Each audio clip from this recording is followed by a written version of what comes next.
Hello once again, ladies and gentlemen. In this episode of Travis Talking, I would just like to cover the recent happenings in France, as I'm sure many of you have been made aware of the recent protests that have been taking place there, the Yellow Vest protests. And there has, from what I've been made aware of, there has been violence and a bit of vandalism and stuff like that, which is what the mainstream media has latched onto and is centering their entire coverage around. But also, for anyone who looks a little bit deeper and goes beyond the mainstream media, you can find some very, very heartwarming and inspirational videos or articles of people peacefully protesting the fact that the government is not serving their best interests.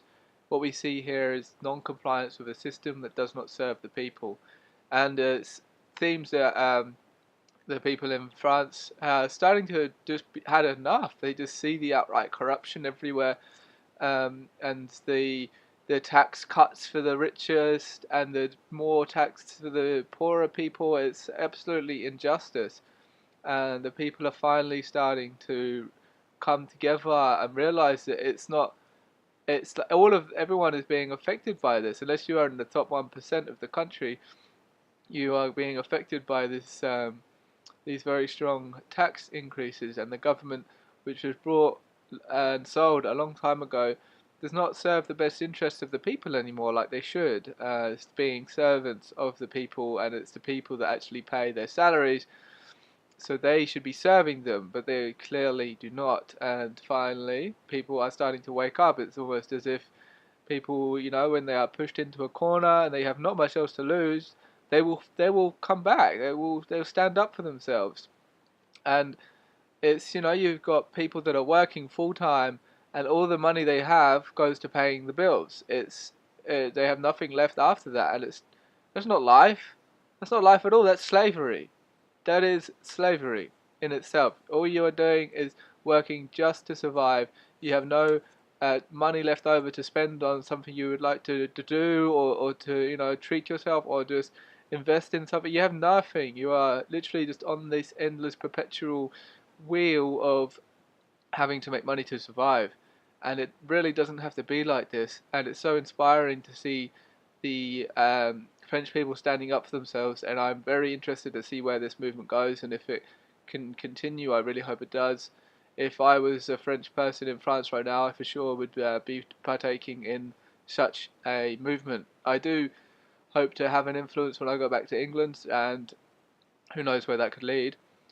But of course, it's the times that we are in, the happenings that are playing out. It's like a game of chess, and it requires patience and strategic maneuvers. And because the game has rules, it's not like everyone's just going to wake up overnight. It will take a little while, I think, but it is increasing, which is very exciting. So we have to all play our part in this, and put our little chess pieces in together and make these moves on the board, and it will have a snowball effect. But it's just yeah, have tactical strategic maneuvers.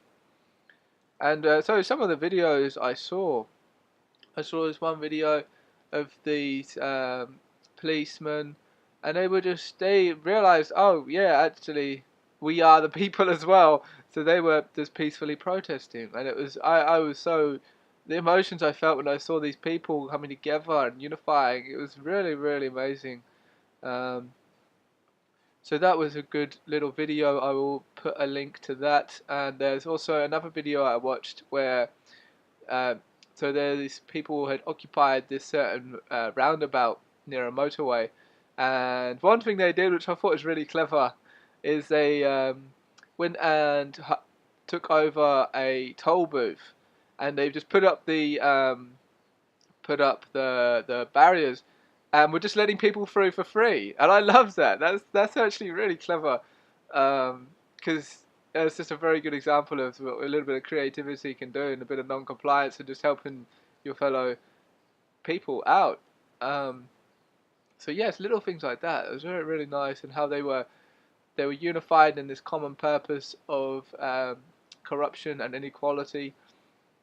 So yeah, it's really in the French blood to do this sort of thing, but it doesn't mean it can't be replicated elsewhere, and we can use such a thing as an example. And it doesn't have to be violent at all. It's a shame that it does resort to violence sometimes, and maybe in one way it has helped to bring more attention to the whole matter. But then of course it is spun and the media gets a hold of it. But if you are to have this huge sort of peaceful non-compliance, um, it'd be very nice to think that it would be completely peaceful, and maybe it could. But also, I'm not too surprised when understanding where people are. You know that there is a bit of violence. I don't approve of it in any way, but I can understand if you know, given the current situation and you're not educated enough to be able to think of a way that you can help. You're just frustrated and angry, and you can't channel the you're not can't channel this anger into something constructive. And I can actually understand why it's doesn't have to be like that either, but I can understand it. So when we have all these different things that are coming to us in many different ways, it really is the time right now to of course be taking all the steps we can to positively influence the world. But it's so important to begin to just question things and begin to think for yourself. And when the mainstream media put something up, really look at it and question it, and don't just absorb it as truth, as gospel. Just sort of look at it and think, well, could this be being spun, or is there some sort of agenda behind this? And what is the agenda if there is, and so on. Because we look at how our history has been distorted, and how um, we have suppression of free energy, which was a huge game changer, and all of this stuff. It's really an amazing time to be alive because we have so much information available at our fingertips with the internet and all of the possibilities that that can bring. So we really have to think about how we can use this time we have effectively, and that's something that I strive to do when I come away to Australia and then New Zealand. I have spent a huge amount of time researching and trying to do my self work so I can become the best human so I can help others. Um, so I did woofing, and I would do 4 or 5 hours a day, and then I'd have 10 hours a day to do whatever I wanted, and I could have just sat there and watched random YouTube videos or played video games all day or whatever. But I was like, no, we'll just go exploring, which is great, but it's also it also can get a little bit too out of balance. I think when you just forget about everything else and you're just engulfed in this little bubble. So I was like, no, I really need to put this time to good use, and I'm very glad I did. And it's sort of come full circle now, so I'm very excited for when I get back to see what differences I can make in my area. So that's what it will come. That's what it comes down to worldwide non-compliance. And can you imagine what that would bring if all of the people were just to stop complying? Just we could. It wouldn't take very long for the whole system to completely change, but that's a very unlikely scenario that it would happen so fast. But it all comes down to the individual and just staying true to your moral compass and always staying true to that moral compass. And then once you making choices not based on whether the law says it's okay, but whether you think it's right as an individual sovereign human being, then eventually the world just has to start changing around you. There's no other way that it can happen. It really we do have this sort of power, and that's again what it comes down to. I've said many times, many people say, we have the power. We are so powerful as human beings. And so we look at how we have been lied to, how we are taught that there is supposedly scarcity on an ever abundant planet. It's all backwards, really.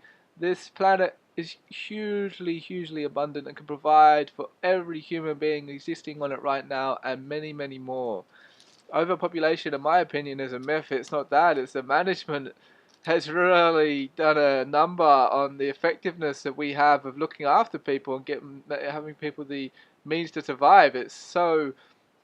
It's so backwards, and some very strong figures that portray how imbalanced it is when you take the global wealth into account, and it's a very very small amount of people who have like over 90% or something ridiculous of the entire world wealth, and it's that just think about that for a second and imagine if it wasn't like that, and then what kind of world we would live in.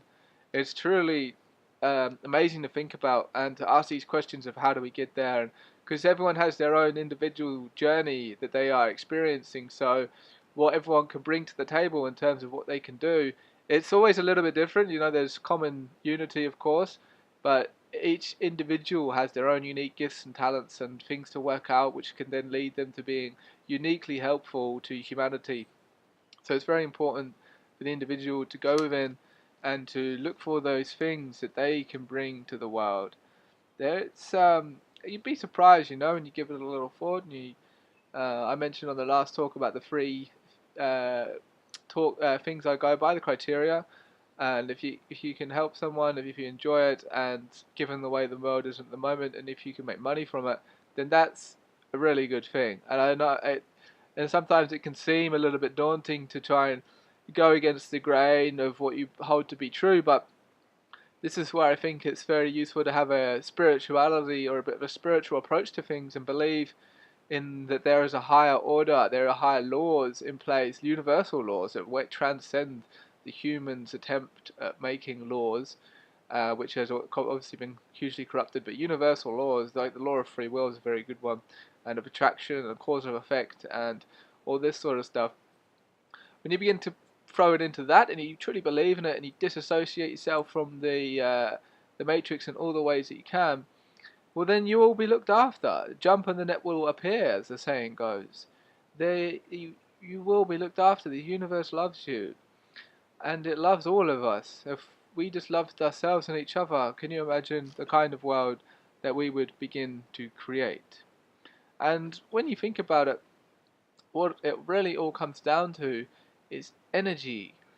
It's our time that we spend, and we use it to gather money, which is a representation of human energy, and its value is decided by the banksters and then approved by the people.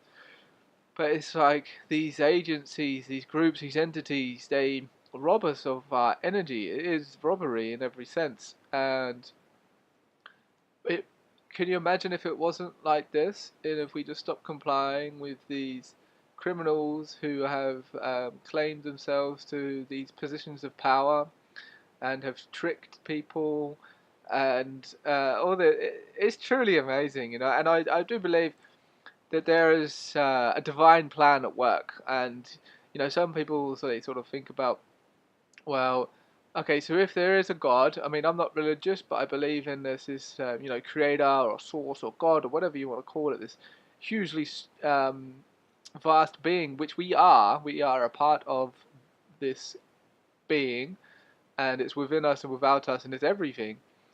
But if they say, well, how could he be a god if all this suffering is happening on the planet? Why are people starving in Africa if there's a god? Well, okay, so we look at it from that perspective for a moment. If you are this hugely vast entity that's created all the things in this universe, um, and we create through this, we create for ourselves, but in essence we are God, so we also create what is created. So with that, this being wouldn't share our prejudices that we have against good and evil. It wouldn't differentiate between pain and joy, as it is all aspects of itself, which is quite interesting to think about. Really, it's comes down to the fact that evil has its place on the world. It's very good that we have evil in one sense. It definitely has overstepped its mark and has gotten way out of hand and needs to be put back in place. But that's where the people who choose to be good, and then they solidify their choice by destroying the evil that is around them, and they become stronger in their chosen polarity by doing so. And perhaps there could be a point where, given the current scope of what's happening on the world, everyone is infected. Everyone is affected, and we could bring it back to where the positive has more of the power on the planet, and then we could bring it down to an age of peace. And I truly believe that is possible on this planet. And I just think about how, it could be completely different. We could have a hugely more harmonious society, way beyond what we have now. And we could all, I don't know, you could have just do experiments with pieces of land and just leave them and just let nature do its thing. You could just observe that and monitor that, and you could have that on a huge scale. Like you mentioned, in New Zealand, if it had never been logged like it was, I can't. It would have been an incredible. It still is an incredible place, but I see the remnants of the Kauri forest, and there's like 1% of what there was, and it's the feelings in these forests. It's just incredible, and it could have been left like that, and you could have just observed that and see how nature does its thing, or there was just and there's so many ways it could have gone in our history, and maybe it does serve some sort of higher purpose. The fact that it's gone like this, and that the people are now being forced to wake up. There's no choice. There's either destruction or wake up to the situation and do something about it. That's the choices that we have. And so now that it's come to this, it's provided the perfect opportunity for people to get to know themselves and know who they are and question the world around them and then decide if they want to do good or be evil. And I think majority of people actually are good people if they are left to their own devices and not subject to the huge manipulations that come from living in this matrix that we are in. So that all the evil that is around us actually serves a purpose, and if people are just left in what we have now, the way the world is, if people's lives are all okay, then they don't realize that something is wrong most of the time, anyway, and it can take different things to different people to realize. Some people have to be pushed further than others um, before they will realize that something is wrong. Some are more tolerant, maybe, or they have a good heart, so they find it hard to see that there's something else wrong in the world. But then it comes to a point where everyone will get to that stage and they're like, this is ridiculous. So for me, what sparked me on my journey of awakening and then continuing, because awakening is a bit of a process, really. It's almost a lifelong process, actually, with varying deeper stages. But what started it for me is I was working and I was at a job, and I was like, well, okay, so I'm getting taxed, and one-fifth of my earnings disappear before I even get them. So one of every 5 days I work, and it's gone before I do anything. So that whole day is gone. A day of my life is gone. And I started to question, like, where does that money actually go? I mean, I don't really cost that much, to keep me as a person going. Like I don't take much from the government, is what I'm saying, and but I'm paying a day of my life every week. It's a lot of days, and it really does add up, especially over a lifetime. And that's just the income tax. We also have national insurance in England. So I was like, well, the national insurance, what does that pay for? If that supposedly pays for what it says it pays for, well, then that's my healthcare and my fire service and my police.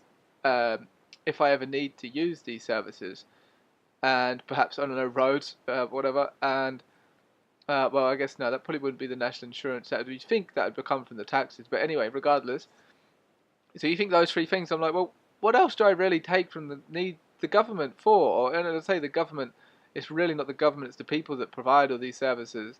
So what else do I need from my fellow humans other than those basic things? If I'm in a trouble, and I was like, well, okay, so where's all that going? And then you've got GST and all these other taxes, and when you do the calculations, it actually comes down to about 67.7% or something like that.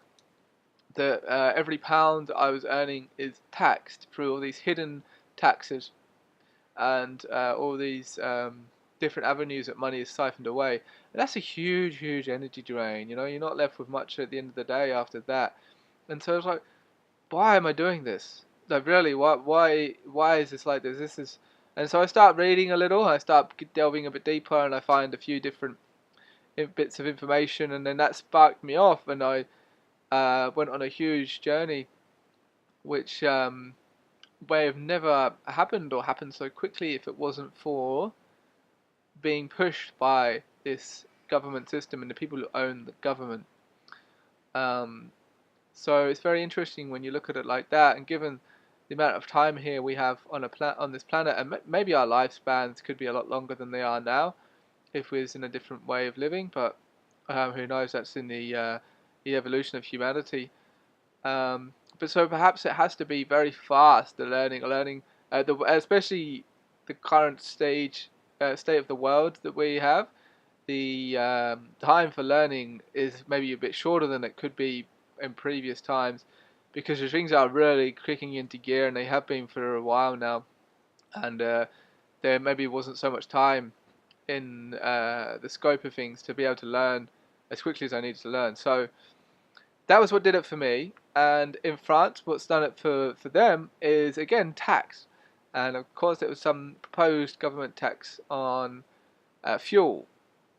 And everyone needs fuel; they need to drive to get to work. But then, if you already don't have any money left for bills, for after paying the bills at the end of the day, a tax like that could really send you over the edge. You're like, well, so what am I going to do? I'm going to work all week and have no money, and I'm gonna be having less money. Like what? Like it's just yeah. So then now that's these people, and probably many were fed up before then, but now that's like that's done it. That's the straw that broke the camel's back, and now they have all gathered together, or many have gathered together, and I really do hope that it continues in a peaceful way. To make some huge change as it sets the example for the rest of the world. We should unify with our French brothers and sisters and not believe what the mainstream media tries to make us believe. Because it's clearly they just have the agenda to try and make it seem like a few thugs just sort of smashing windows because they're angry at the government and all this, which is really not. It's your average man and woman who is just working their ass off but has nothing to show for it at the end of the week, and they have families to provide for, and they just had enough, and that's it. It doesn't have to be like this. It's like you could look at it like the government is kind of like getting you to pay racketeering money. If you don't pay your taxes, you will get put into jail. What does that sound like, really? That's like a mafia.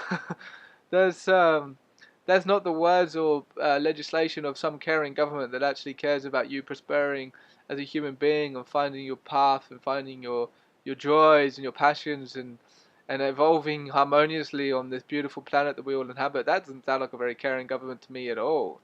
And when you understand that the people who own the government are psychopaths, they literally are different from the rest of humanity. You know, I hear between about 3 and 6% of humanity is born as psychopaths.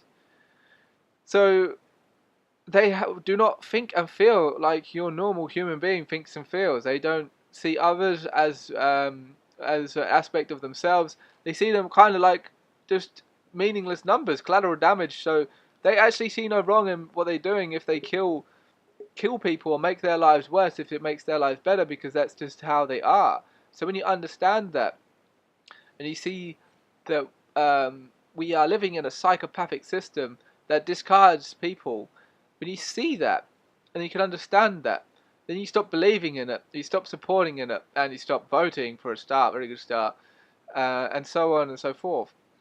And I had an interesting theory, which was that there was a while back in our history, quite a while, there was like a war on shamans and shamanic cultures all around the world, because the shamans could weed out the psychopaths in any populations and make sure they didn't get into positions of power. And that's a very interesting theory. You think about it, all these indigenous cultures all around the world are nearly wiped out. Um, some were wiped out, and they all had, or many of them had shamanic traditions where they would, and so much knowledge other than that, of course. But they would have these shamans, and even in the Europe, there was this sort of, the witch hunt. Why was there a witch hunt? Why was these people that could potentially have magic powers or be able to see beyond maybe a bit of clairvoyance, psychic powers, clairvoyance, and see beyond the physicality that we inhabit. Why was there such a thing about that? When you think about that, it's like, why?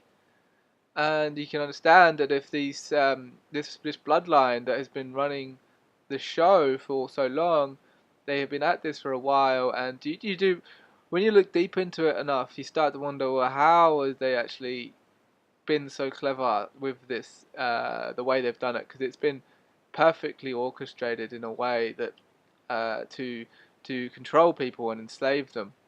But that's a whole other subject on itself when you start getting to the deeper aspects of this. And I don't think it's necessary for everyone to go into these rabbit holes. But I found it very, very interesting and very empowering to do so myself. But but for most people, it would just be enough to understand the government's corrupt. The world doesn't have to be like this. Get respect to themselves, love themselves, and then we create a system judging by our moral compass, and we go from there. Um, it doesn't have to be a hugely spiritual journey for most people. It's just a little bit, um, yeah, and then we'd have a very different world. So again, I'm very inspired by the people in France, and I hope that it continues. I will be personally keeping my eye on the situation, and yeah, so solidarity to our French brothers and sisters. Stay strong in your fight. Stay strong, and you're setting the example for the rest of the world to follow. So with that, I will call it a day for this episode of Travis Talking. Stay strong, my brothers and sisters. Until next time.